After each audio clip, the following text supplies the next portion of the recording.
بسم اللہ الرحمن الرحیم۔ السلام علیکم ورحمۃ اللہ وبرکاتہ۔ دوستو، آپ دیکھ رہے ہیں میرا یوٹیوب چینل علم کا سلسلہ۔ آج ہم علم کے سلسلے میں جس اہم موضوع کے اوپر بات کرنے والے ہیں، جس ٹاپک کے اوپر بات کرنے والے ہیں، وہ ہے رب سے ملانے والا عمل۔ یوں تو ہم میں سے ہر ایک بندہ گناہگار ہے۔ ہم خلق الانسان و ضعیفہ، انسان کمزور پیدا ہوا ہے۔ قدم قدم پہ ہم سے لغزشیں ہو جاتی ہیں، خطائیں ہو جاتی ہیں، گناہ ہو جاتے ہیں۔ اللہ تعالیٰ ہم سب کے گناہوں کو معاف فرمائے اور اللہ تعالیٰ ہم سب کو نیک کام کرنے کی توفیق نصیب فرمائے۔ لیکن میں بات کر رہا ہوں ان لوگوں کے متعلق جو یہ سمجھتے ہیں کہ ہم نے اپنی پوری زندگی اللہ تعالیٰ کے ساتھ بغاوت میں گزار دی، ہم نے پوری زندگی شباب اور کباب کے اندر گزار دی، ہم نے اپنی زندگی کی قیمتی بہاریں موج اور مستی کے اندر گزار دی،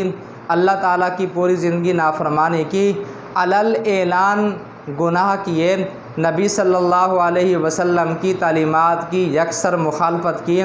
گویا کہ ہم نے پوری زندگی شیطان کی عبادت کی۔ نہ ہمیں قرآن مجید کا پتہ، نہ ہمیں نماز کا پتہ، نہ کبھی مسجد کا پتہ، نہ اللہ تعالیٰ کے سامنے سجدہ کرنے کی توفیق نصیب ہوئی۔ لیکن ان کے اندر کا انسان یہ کہتا ہے، ان کا دل اب یہ کہتا ہے، چونکہ اللہ تعالیٰ نے ہر انسان کی فطرت کے اندر اسلام رکھا ہوا ہے، اللہ تعالیٰ نے ہر انسان کی فطرت کے اندر دین رکھا ہوا ہے، اور ہر انسان کے دل کے اندر اللہ تعالیٰ موجود ہے۔ اب اس طرح کے انسان کی جنہوں نے کھلم کھلا اللہ تعالیٰ کی بغاوت کی، اللہ تعالیٰ کی سرکشی کی، اللہ تعالیٰ کی نافرمانی کی، نبی صلی اللہ علیہ وسلم کی سنتوں کو پامال کیا، نبی صلی اللہ علیہ وسلم کی زندگی کی مخالفت کی، کبھی نہ تو قرآن کے ساتھ واسطہ پڑا، نہ کبھی نماز کے ساتھ واسطہ پڑا، نہ کبھی مسجد جانے کی توفیق ہوئی۔ اب ان کا دل یہ کہتا ہے کہ یار اب واپس آ جانا چاہیے، اب واپس آ جانا چاہیے، پتہ نہیں کون سے لمحے میں موت آ جائے اور ہمیں موت کے داعی کو لبیک کہنا پڑ جائے۔ جس رب کے پاس سے ہم آئے ہیں، کون سے لمحے میں ہمیں اس رب کے پاس واپس جانا پڑے گا۔ جس رب کے پاس سے آئے ہیں اسی رب کے پاس جانا ہے۔ اب دل یہ کہتا ہے کہ یار اس رب کو منانا چاہیے، دل یہ کہہ رہا ہے کہ اب اس رب کو راضی کرنا چاہیے، دل یہ کہہ رہا ہے کہ اب شیطان کی عبادت کی بجائے اب رحمان کی عبادت کرنی چاہیے، اب موج اور مستیوں کو چھوڑ دینا چاہیے، شباب و کباب کی زندگی کو چھوڑ دینا چاہیے، حلال طریقے کا روزگار حاصل کرنا چاہیے، حرام سے باز آنا چاہیے۔ دل میں یہ تڑپ ہے کہ کاش ایسا ہو جاتا، لیکن وہ کسی ایسے عمل کی تلاش میں ہیں کہ کوئی ایسے تنکے کی تلاش میں ہیں کہ وہ ان کو مل جائے اور وہ اس پہ عمل کر دیں۔ تو یہ جو بغاوت کی زندگی، یہ جو نافرمانی کی زندگی، نبی صلی اللہ علیہ وسلم کی تعلیمات کی مخالفت کی زندگی، نبی صلی اللہ علیہ وسلم کی سنتوں کو پامال کرنے کا جو راستہ ہے، اب اس سے باز آ جانا چاہیے۔ دل یہ کہتا ہے کہ جس رب کے پاس آئے تھے، جس کی نعمتیں کھاتے ہیں، جس کی زمین کے اوپر جیتے ہیں، جس کی آسمان کے چھت تلے ہم رہتے ہیں، اس رب کے پاس واپس جانا ہے تو اس رب کو راضی کرنا چاہیے۔ دل کے اندر یہ کیفیت پیدا ہو رہی ہے، لیکن کوئی ایسا عمل ان کو مل نہیں رہا، کوئی ایسی چیز ان کو مل نہیں رہی کہ یہ دل کا زنگ ختم کر دے اور یہ دل کی یہ کیفیت ختم کر کے ان کو رب کے دروازے کے اوپر لے کر کے آئے، اللہ تعالیٰ کی چوکھٹ کے اوپر لے کر کے آئے، نبی صلی اللہ علیہ وسلم کی سنت کے مطابق زندگی کے اوپر لے کر کے آئے۔ دل یہ چاہ رہا ہے، لیکن کوئی ایسا عمل نہیں مل رہا، کوئی ایسا وظیفہ نہیں مل رہا، کوئی ایسی چیز نہیں مل رہی کہ وہ اس کو کریں اور دل کے یہ پردے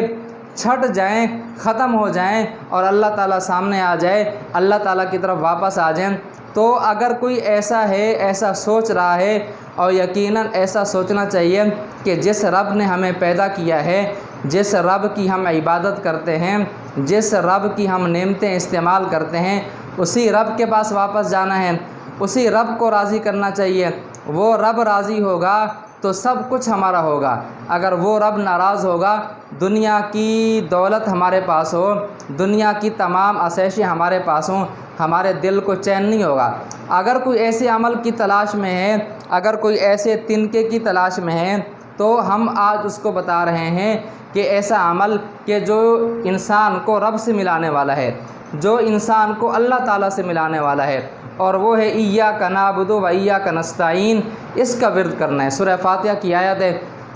ترجمہ کیا ہے؟ ایاک نعبد و ایاک نستعین، یا اللہ ہم تیری ہی عبادت کرتے ہیں اور تجھ ہی سے مدد مانگتے ہیں۔ ایاک نعبد و ایاک نستعین، اس کے مفہوم کو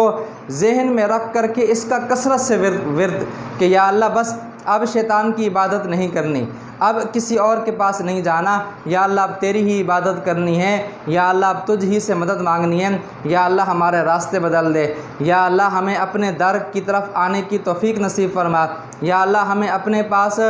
آنے کے لیے راستے کو آسان فرما۔ تو ایاک نعبد و ایاک نستعین یہ ایسا ورد ہے، یقین کریں کہ جو لوگ راہ سے بھٹکے ہوئے تھے، جو اللہ تعالیٰ کے نافرمان تھے، جو سرکش تھے، جو علل اعلان اللہ تعالیٰ کی نافرمانی کرتے تھے اور اس پر فخر کیا کرتے تھے، جب انہوں نے ایاک نعبد و ایاک نستعین کا ورد جاری کیا، اپنی زبان کے اوپر ایاک نعبد و ایاک نستعین لائے اور اس کو کثرت سے پڑھتے رہے، اس طرح کے لوگوں کی جو شباب و کباب کے اندر زندگی گزار رہے تھے، جو موج اور مستیوں میں عیاشیوں میں زندگی گزار رہے تھے، آخری لمحات میں زندگی کے آخری ایام میں یہ ورد اپنی زبان کے اوپر جاری رکھا، مسجدوں کے محراب کے اندر ان کو موت آئی ہے۔ تو کتنا جو ہے نا یہ اچھا عمل ہے، رب سے ملانے والا عمل ہے۔ تو جو بھی یہ چاہتا ہے کہ وہ اب واپس آ جائے، نافرمانی کے راستے سے واپس آ جائے، تو اس کو چاہیے کہ ایاک نعبد و ایاک نستعین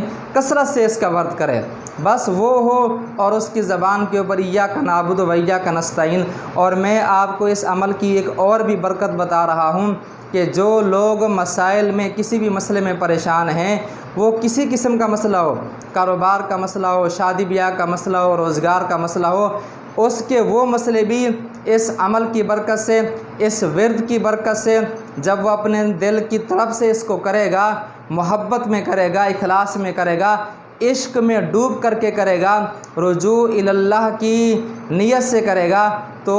اللہ تعالیٰ کی طرف تو وہ آئے گا ہی آئے گا۔ اللہ تعالیٰ اس کو اپنے گھر کی طرف آنے کی توفیق دیں گے، عبادت کرنے کی توفیق دیں گے، لیکن ساتھ ساتھ اس کے جو دنیاوی مسائل بھی حل ہو جائیں گے۔ اگر یہ ویڈیو آپ کو اچھی لگی، یہ پیغام آپ کو اچھا لگا، تو ہمارے چینل کو سبسکرائب، شیئر اور لائک کرنا مت بھولیے گا۔ ملتے ہیں اگلی ویڈیو کے ساتھ۔ السلام علیکم ورحمۃ اللہ وبرکاتہ۔